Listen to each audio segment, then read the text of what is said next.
Hi, I'm Alessio from Knowledge Interactive, and in this episode of the Devlog I'd like to dive deeper into Florifer, the game I'm developing with Ilario.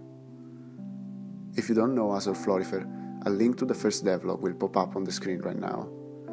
We want to make this second introductory video to better explain what kind of game we are developing and its main features. In the next episodes, we'll delve into the details of the development and how it's going in general.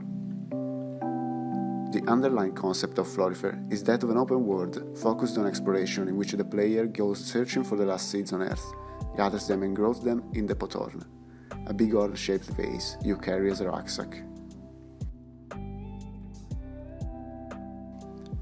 Actually, open world is nowadays used to define many different games, so it doesn't mean that much. For Florifer, we don't want to make a massive open world, and surely not a sandbox.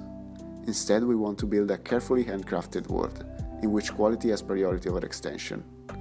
We opted for this approach in order to make the exploration experience more enjoyable and give more value to the discovery of new places and points of interest.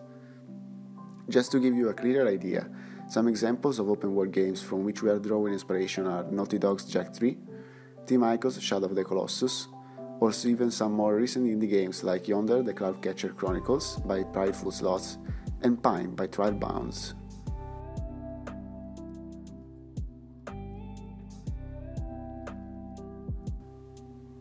On the exploration side, we want to make the game interesting and appealing to many kinds of players, letting them discover what the world has to offer, dive into Florifer's narrative universe to understand the story of the lands they walk, acquire knowledge, and just experiment. Each bearer will explore the world as they wish, and only their curiosity will determine what and how many adventures they'll find. In other words, the players will have the opportunity to take one of many roads, and change their mind if they wish, or if that mysterious building on the horizon is too intriguing to be ignored. From Software's Dark Souls saga, Nintendo's The Legend of Zelda saga, or little gems like Rhyme by Tequila Works and The Short Hike by Adam Grew are models of explorative experience at which we refer.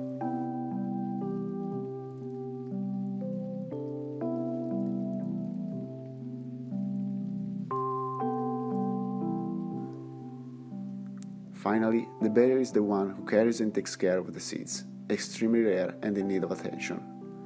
Each seed has specific features and will grow and turn into wonderful and powerful flowers, only if the bearer gives them all the necessary care.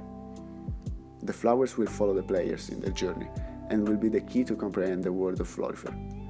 This aspect of the project involves some management mechanics, similarly to what you'd find playing a classic Bandai Namco's Tamagotchi.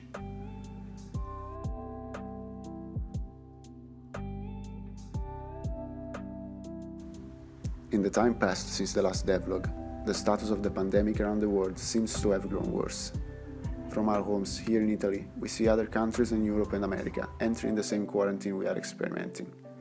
Wherever you are, we hope you and your kin are good and that the measures for prevention taken by your governments will minimize the impact of the virus and the duration of the lockdown. To those who just started the quarantine, we can just tell to be patient and keep in mind we are making these sacrifices for the sake of the weakest and most exposed to the disease. To wrap this up, I tried to give you the clearest view on the main idea behind Florifer, but I know I couldn't answer all the questions. Even prolonging the video for another 10 minutes, I don't think I will resolve every doubt. So you can do two things.